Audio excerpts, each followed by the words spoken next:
Hi friends, welcome to my channel. ఈరోజు మనము చాలా హెల్దీ రెసిపీ ఉగ్గాని ఎలా తయారు చేసుకోవాలో చూద్దాం కర్ణాటక స్టైల్లో. ఫస్ట్ ఒక బాండి పెట్టుకొని దాంట్లో ఒక 2 టేబుల్ స్పూన్స్ దాకా నూనె వేసేసుకొని దాంట్లో 1 స్పూను ఆవాలు, 1 స్పూను మినప్పప్పు, 1 స్పూను జీలకర్ర వేసేసి బాగా వేయించుకోవాలి. తర్వాత పచ్చిపప్పు కూడా 1.5 స్పూన్ వేసేసి మంచి గోల్డెన్ బ్రౌనిష్ కలర్ వచ్చేదాకా వేయించుకోండి. చాలా రుచిగా ఉండిద్దండి. కర్ణాటక స్టైల్లో ఎలా తయారు చేస్తారో చూస్తున్నాము. తర్వాత కొంచెం కరివేపాకు కూడా వేసేసి బాగా వేగనివ్వండి. ఈ ప్రాసెస్ అంతా చిన్న మంట మీద చేసుకోండి. అప్పుడు మనకేంటంటే పప్పులు అనేది మాడిపోకుండా బాగా మంచి టేస్ట్ వస్తాయి. తర్వాత ఒక 3 ఎండుమిరపకాయలు వేసుకుంటున్నాను.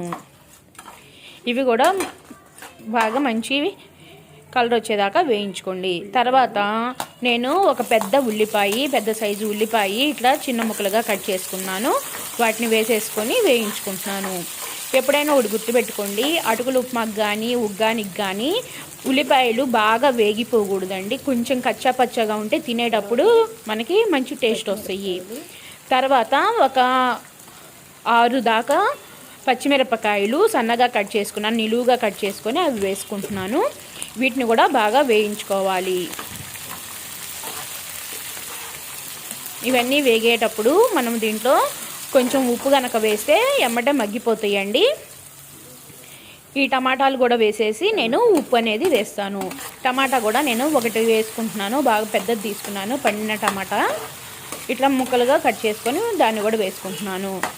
ఇప్పుడు దీంట్లో కొంచెం ఉప్పు కనుక అంటే మొత్తానికి సరిపడంత ఉప్పు వేసేసుకుంటున్నాను దీంట్లో నేను. ఇంకా అప్పుడు మనకేంటంటే మాడిపోకుండా ఉల్లిపాయలు, టమాటాలు, పచ్చిమిరపకాయలు ఇవన్నీ ఈవెన్గా కుక్ అవుతాయి. తర్వాత దీంట్లో కొంచెం పసుపు కూడా వేసేసుకుంటున్నాను.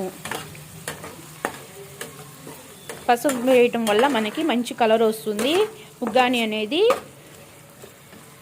దానికోసం మనం పసుపు వేస్తాము. టేస్ట్ కూడా బాగుంటుంది. ఇట్లా వేగేటప్పుడు మనము ఈ మరమరాలను అంటే బొరుగులు అంటారు కదా, వీటిని నేను నానబెట్టుకున్నానండి. వీటిని మనము ఇవన్నీ కట్ చేసుకునే ముందే కనుక ఇట్లా నానబెట్టుకుంటే ఒక అరగంట అవుతుంది. మనం కట్ చేసుకొని ఈ ప్రాసెస్ అంతా అయ్యేటప్పటికి బాగా నానితే మనకి ఉగ్గాని అనేది మంచి టేస్ట్ వస్తుందండి. ఇది మా వదిన వాళ్ళు చేసేవాళ్ళు ఇలానే చేస్తారు, చాలా రుచిగా ఉండిద్ది.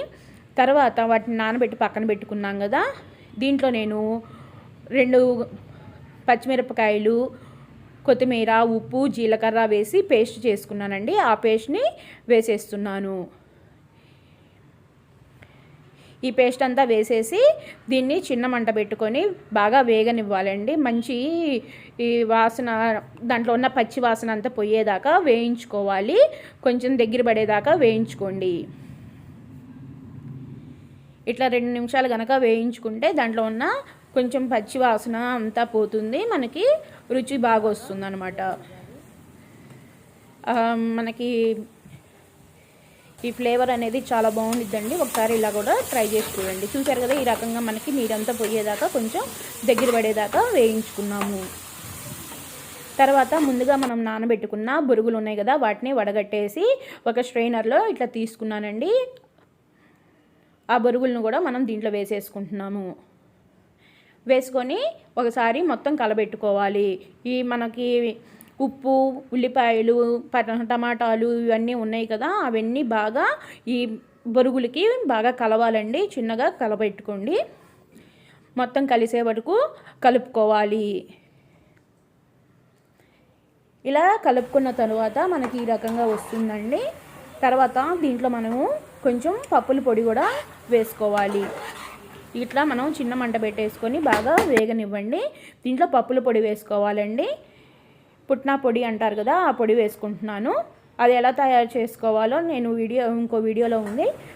మీకు కనుక చేత కాకపోతే ఆ వీడియో అనేది నేను డిస్క్రిప్షన్లో ఇస్తాను, వెళ్ళి చూడండి. ఆ పప్పుల పొడి కూడా వేసేసి మనము చిన్న మంట పెట్టుకొని బాగా కలుపుకోవాలి. ఈవెన్గా మొత్తం కుక్ అయ్యేదాకా మొత్తం కలుపుకోవాలి. తర్వాత మూత పెట్టేసి ఒక 2 నిమిషాల పాటు వదిలేయాలండి. అప్పుడు ఆ వేడికి మనకి బాగా బొరుగులు అనేది ఆ వేడికి బొరుగుల్లో ఉన్న నీరంతా వెళ్ళిపోయి మనకి బొరుగులు అనేది వేడెక్కిన తర్వాత మనకి మంచి టేస్ట్ వస్తుందండి. కలబెట్టేటప్పుడు మనకి పొగ అనేది రావాలి. ఆ పొగ వచ్చేదాకా మనం మూతపెట్టి బాగా మగ్గనివ్వాలన్నమాట. ఇది మాత్రం మర్చిపోకండి. ఇట్లా గనక చేసుకుంటే మనకి అటుకులు ఉప్మా కానీ బొరుగులు ఉప్మా కానీ చాలా రుచిగా ఉంటాయండి. అంతేనండి, మనకి ఉగ్గాని అనేది రెడీ అయిపోయింది. మీకు గనక నచ్చితే లైక్ చేయండి.